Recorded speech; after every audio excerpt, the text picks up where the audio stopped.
I think I'm fine with mine. No, yo estoy bien. Estoy bien. Gracias. Nomás la capucha.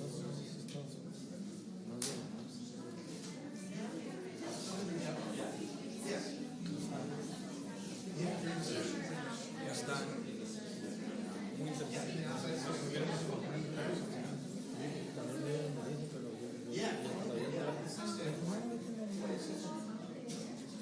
Yo le pregunté, de hecho yo me lo traje a la casa. No, yo le pregunté a Jennifer.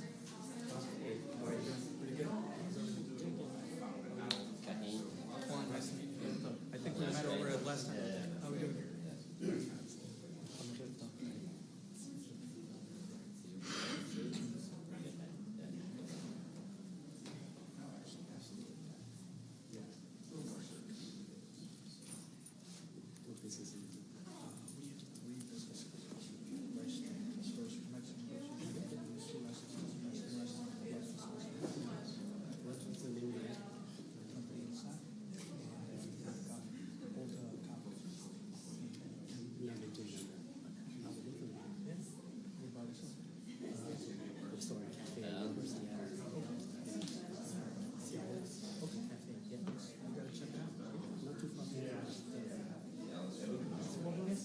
So are we? We're a little further than 4 blocks, but we're down on Rice. Oh, yeah. North on Rice.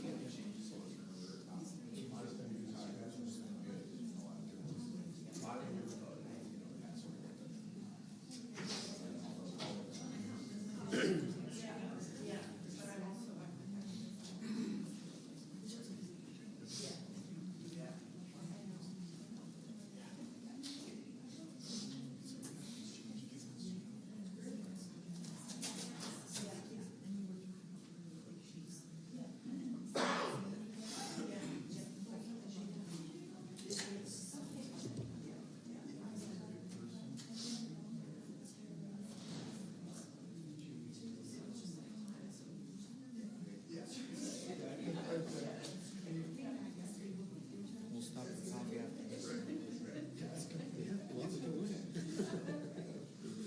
It's always good to check on other coffee places. Very good. Yeah, I mean, we're always checking like this, such as maybe How do you better? It's exactly how it goes.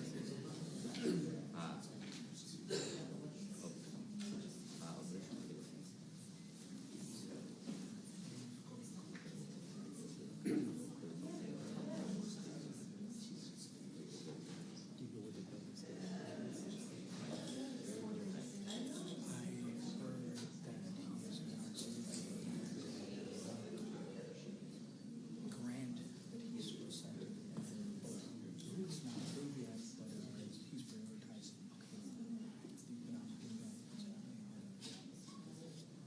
We were told, we were called last night. me too.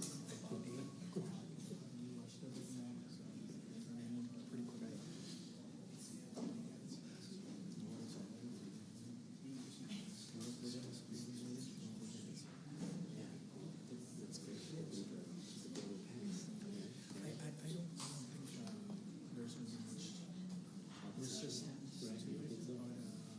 I mean, we've been very open talking about I don't know what it looks like for you, that business, but for many of us, the grocery store, the loss of revenue has been very significant. It's been anywhere from like 60 to 70,000. So it's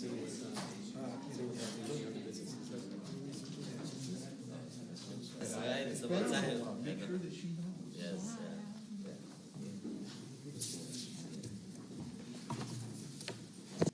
I think it's probably safe to say the rest of the country will be forever grateful because they showed what it means to stand up for what's right, to stand up for the true principles of this country, to stand with the Constitution, and to stand with human decency.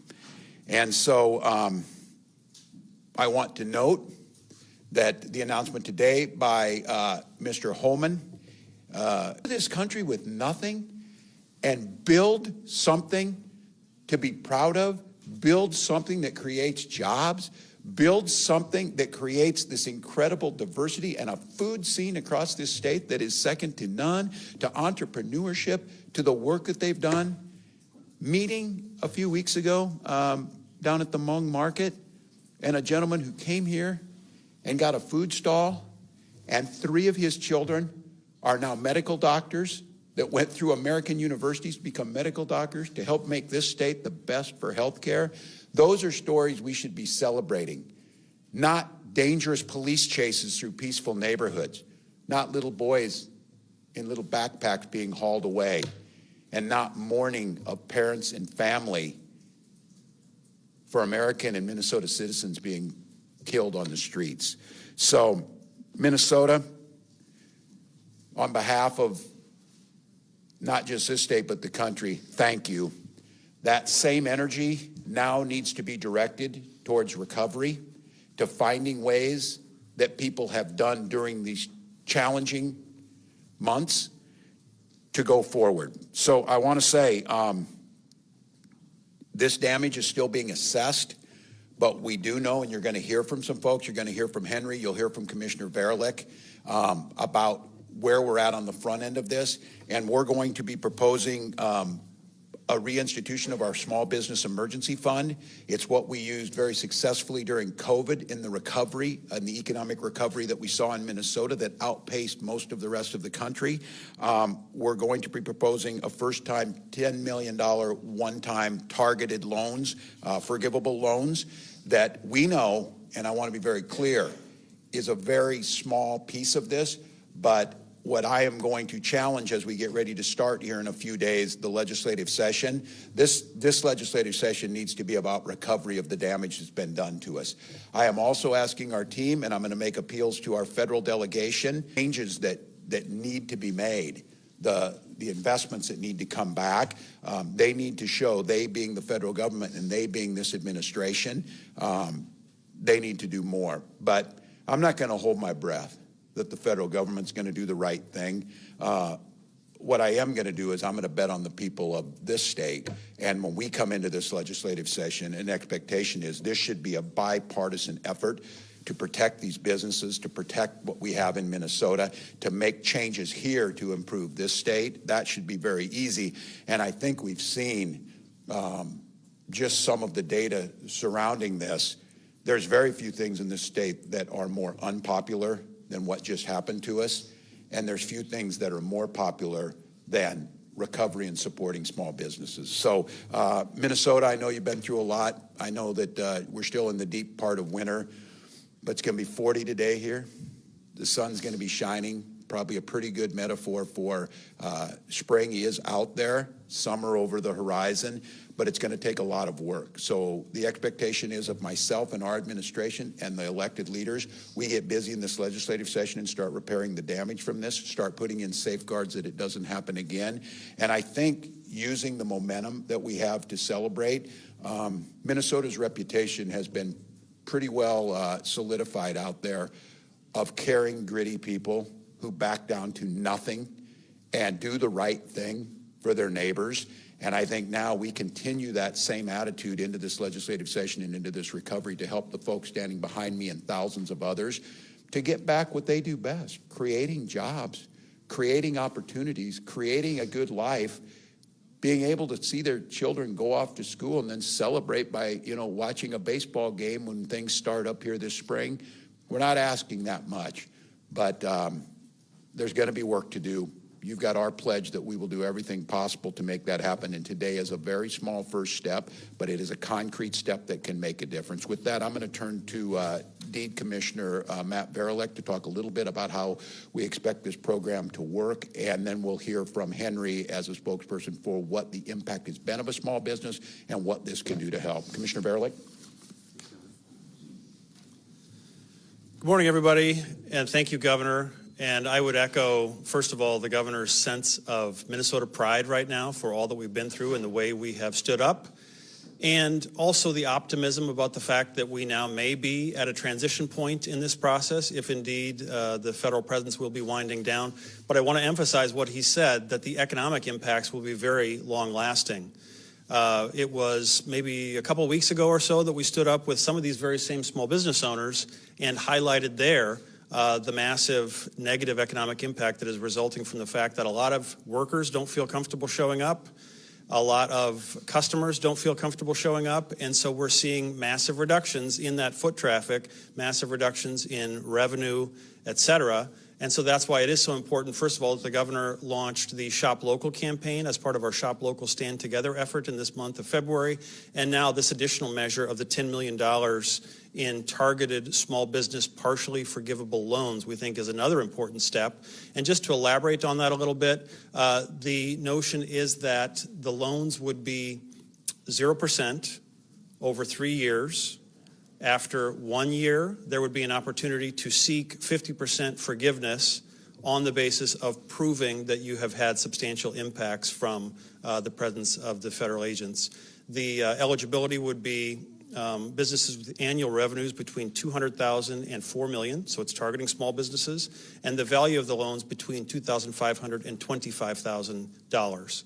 And so, again, to acknowledge the point that the governor made, we know that the economic harms are far in excess of that, but this helps, we believe, alongside the other things that we've been doing and that others have been doing.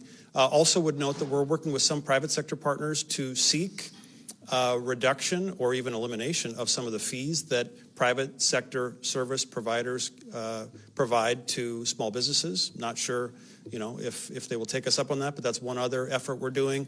And we again applaud folks like the Minneapolis Foundation, Latino Economic Development Center, and others who have stood up private sector funds for small business relief, and in many cases those have been funded by some of our larger businesses in Minnesota, so an example of mutual support. All of those things we hope at least mitigate some of the harm that's been done here.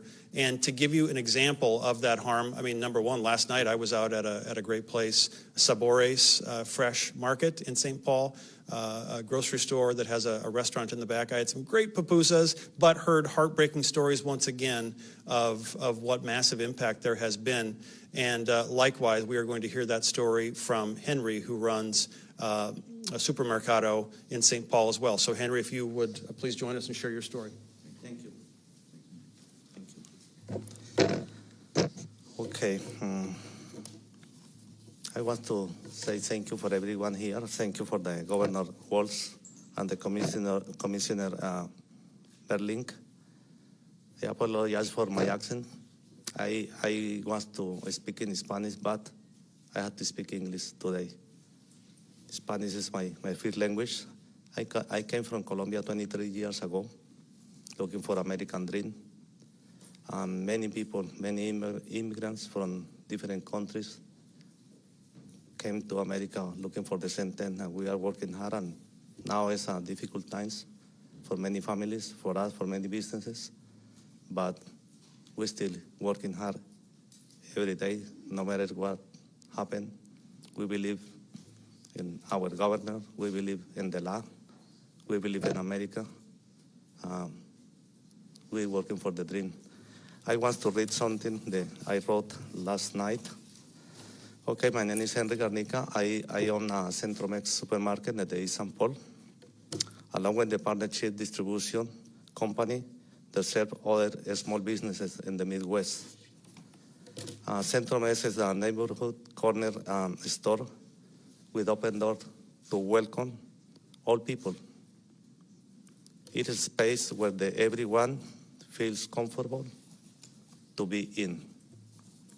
Since federal ICE activity increased late last year, everything has changed.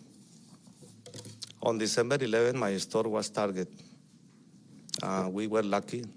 Nobody was detained, but the impact caused a lot of damage for small businesses, including my business. Sales down in many cases between 30 or 40% is a lot, and the recovery for that takes a long time and more energy. We had to do a big job together. My customers are afraid to go in shopping. You had to adjust the operation. We had to lock the door. It's no good. because we are in America. We never expecting that. We are worried about how the things are coming, but we hear from our governor that the things change soon. Will be a good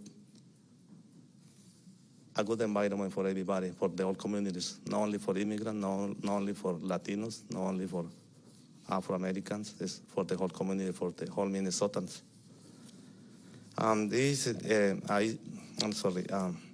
Through my distribution company, I see the impact across the other small businesses too. The businesses are part of the fabric of our neighborhood and our vibrant economy in Minnesota. I attended a large Did Shop Small Stand Together campaign, and the support from the community since there has meant a lot. This is a new campaign that everybody knows. I can see every day in my business many new customers, Americans, 100%, and they are going to buy stuff in my store. I feel blessed. I think it was a good initiative from the governor, local governor. I have many friends in the other stores, and they see the same thing every day. It's a big help. I appreciate that. Thank you for the initiative. It's a good blessing. It's a good thing for all small businesses. But sales dropped like they have. Goodwill alone can cover rent or payroll. Small businesses don't have a safety net.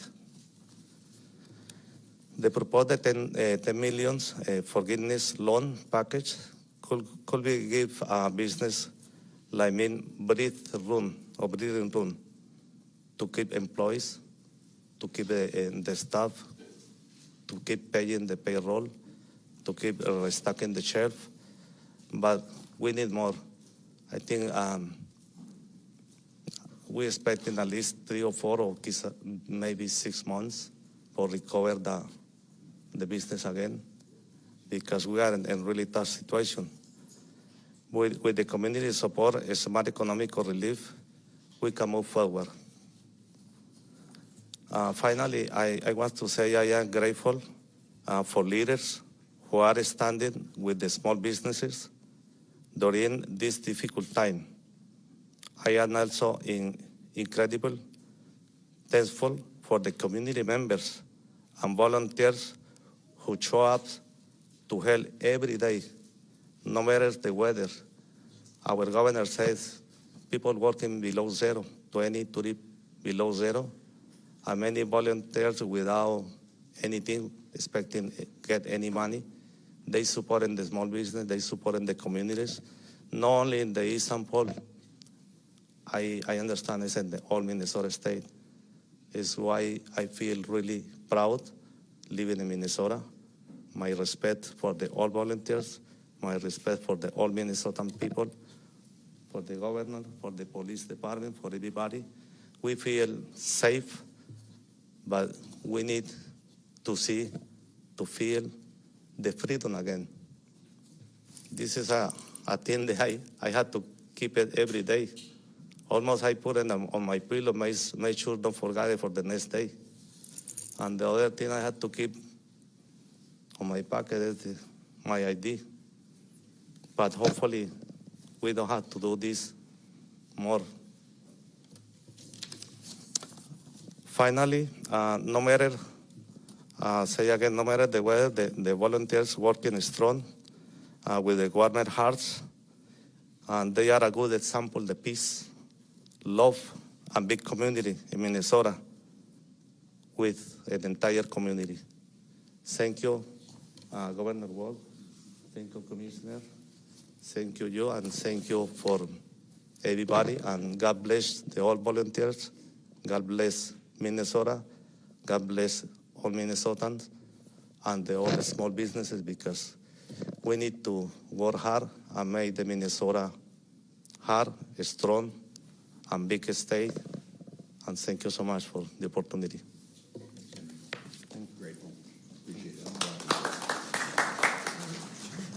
Well, thank you, Henry. And to Henry, and I want to speak directly to Minnesota's immigrant community, by extension, America's immigrant community. We see you, we hear you, we value everything that you bring. We understand here in Minnesota that there is no Minnesota without our immigrant community. And it was the wave of Norwegian and German immigrants a century ago, Hmong immigrants half a century ago, Somali, East African, no matter where you come from. We believe in those words. Give us your tired, your poor, your huddled masses yearning to be breathe free. This is a place you can breathe free. And my message to you is, the majority of Minnesotans and Americans stand on your side. They stand on the side that immigration is the core of who we are and that human decency. So as we go on this long road to recovery, it's going to be hard for many of you to get back the trust, to be able to go out again without fear you're going to be asked for your papers or to be singled out because of how you look. We in here in Minnesota have always made that clear, and I will attest that's why we were the target of this, because we are a successful multiracial, multicultural state that has one of the highest standards of living, that values our people and understands the people standing behind us are making that. That will take some questions. Governor, how did this come together? You've been in talks quite a while with Border Czar Tom Homan. Can you walk us through that? We have been communicating a lot, and I just want to note the way the state of Minnesota is addressing immigration is exactly the same today as it was 3 weeks ago, or 3 months ago, or 3 years ago.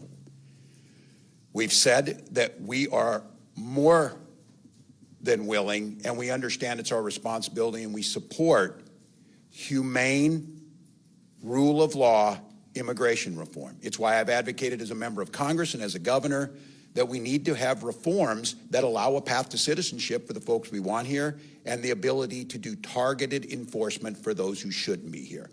So we continue to express that. We continue to work. I think probably what changed was when Tom Homan came here, I could get a conversation with someone. Not a single interaction, Kristi Noem, Bavino, or any of the rest of them, and an arrogance that it didn't matter. And I think, as I said again, it became very clear to the administration, especially after the murders of Renee and Alex and the horrific actions of these agents on the ground, that an issue the president saw himself as being strong, certainly politically, has eroded into a albatross around their neck. And so I think, in my take was, they knew they needed to get out of here, but in very Trumpian fashion, they needed to save face. So we've been talking, and I will say this, Tom Homan said today that he and I disagree on a lot of things. That is probably an understatement. But as I said when he first came in, and first thing he did was call me when he landed and then meet the next morning, is that at least there was a consistency to what he said, and he followed through with it. So we got indications that this is where they were headed. And again, I think probably we would be back to that pre-surge number in the very near future. Yes, ma'am. Does this announcement change the way you're thinking about DHS funding and whether they should receive funding going forward? No, and I just want to be, this is a really kind of tricky thing with this administration, because, you know, they change their mind, or if they think, you know, the president thinks he's not getting the upper hand. I'm certainly not going to spike the football, but you're not going to hear me express any gratitude for the people who caused this unnecessary, unwarranted, and in many cases unconstitutional assault on our state. And my expectation is we still need to have those investigations. And I'm telling you, in this economic crisis they created, all of these cabinet agents came in here to try and please the president by attacking Minnesota. So we have a $2 billion cut from Dr. Oz in our DHS programs that are rural hospitals and things. So it doesn't change it at all. And I think the lessons learned, I'm more than happy to help. I hope, and I would encourage, and we have been contacting with Leader Jeffries and Senator Schumer to hold the line till you get the at least minimum reforms necessary in this rogue agency to get something done. I am skeptically optimistic. I have no reason to not believe that when Tom Homan said they will be gone almost immediately. So it'd be my expectation, I think, you know, certainly by the middle of next week, this is back to the 150. So yeah. Yeah. I think, and I'm trying to look, I don't know all the details because it's not what a executive branch should do to interfere with an independent judicial branch. And so as far as the BCA goes, they do what they need to do. And it was my understanding we were very close to a joint agreement. And then at least what we're hearing is that was pulled back. And this is somewhat a speculation, but it's how I'm viewing it, just to be candid with all of you, that the federal government pulled back because there was a leak before they could announce it. So I think we all have to be really careful. This is like a fourth grade game of who gets last hit type of thing. This administration always has to get the last word. This administration always has to be viewed that they won. And in this case, I think they understand they have got to do a joint investigation. So it is my expectations we will get a joint investigation. I would hope that this surge leaving and at least that piece being off, because that's one of the three demands that we will have to see here. This was getting rid of the surge, independent investigation, and then stop the attack on our state government agencies. So as I know right now is we were very close. I think obviously there's a contingent inside the FBI and the federal government that understands the only way you do these is through a joint investigation. And it's very clear, and again, if anybody in the administration or outside of Minnesota thinks because this surge that they're leaving, that somehow everything's okay and we've forgotten about this, the folks who are out there asking for this are going to turn their attention to these other things now. And so my hope is, and it could go a long ways, is we get an announcement in the near term. Again, we're only asking for what's always been done. We're only asking for the right thing, and we're only asking for what is the core of who we are. Justice needs to be served, and I don't know. I do not know. We saw yesterday the federal government's putting a ton of effort into trying to indict 6 members of Congress, the House and Senate, and a grand jury said, are you out of your minds, and threw those out. So what we need is, we need what's left of a decimated U.S. Attorney's Office here to get back to the work of stopping drug trafficking, stopping crime that's there, helping us on fraud investigations, and then getting us this investigation. So nothing further yet, but I think the framework is in place, and it's just a matter of them feeling like they have an upper hand to announce it, and I hope that would happen soon. Yeah.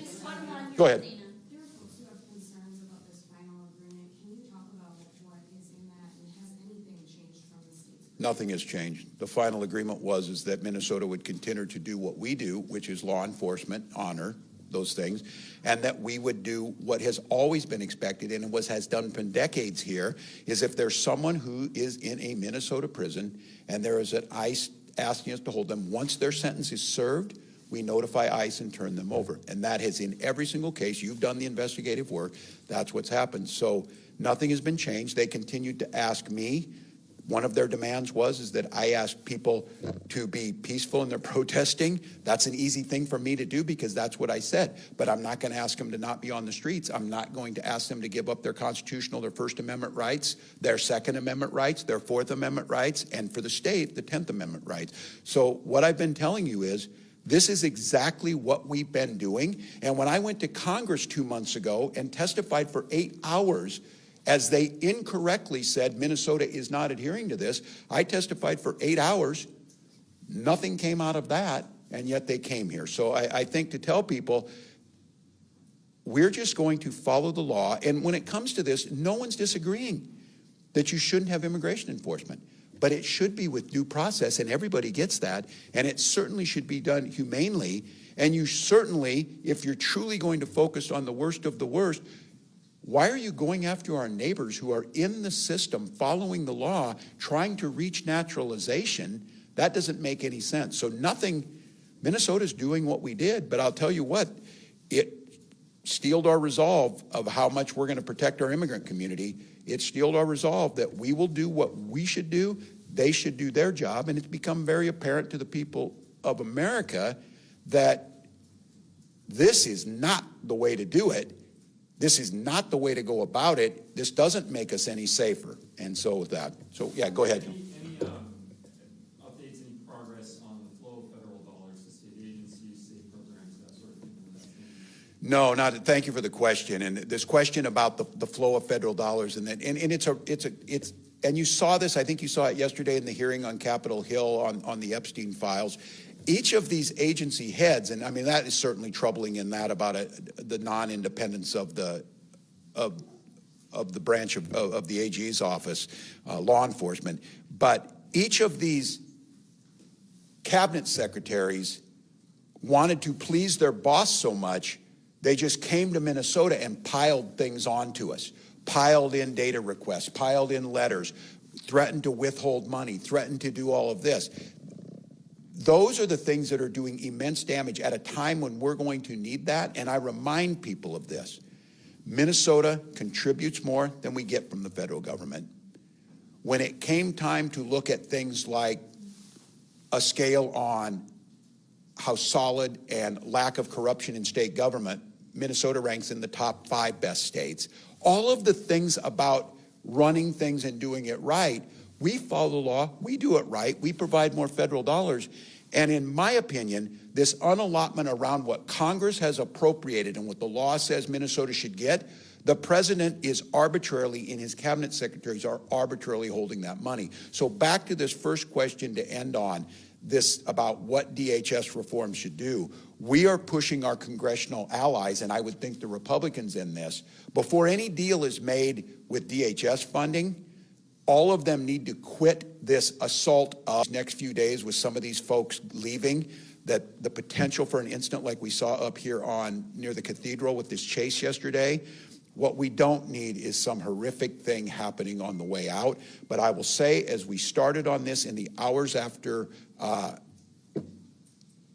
the murder of Renee, is express your constitutional rights, stand up for your neighbors, speak out when you need to speak out, do so peacefully, because as I said then, and every one of you proved, the fact is, at the end of the day, that will win out. That is the way a democracy should function, and it seemed like a long ways from that January day that we would get to a point where they would say, we're leaving, but today is about a lot of destruction over those weeks, a lot of damage, a lot of trust has been eroded. A lot, as I said, we've got children that a core memory for them will be their classmate being taken away.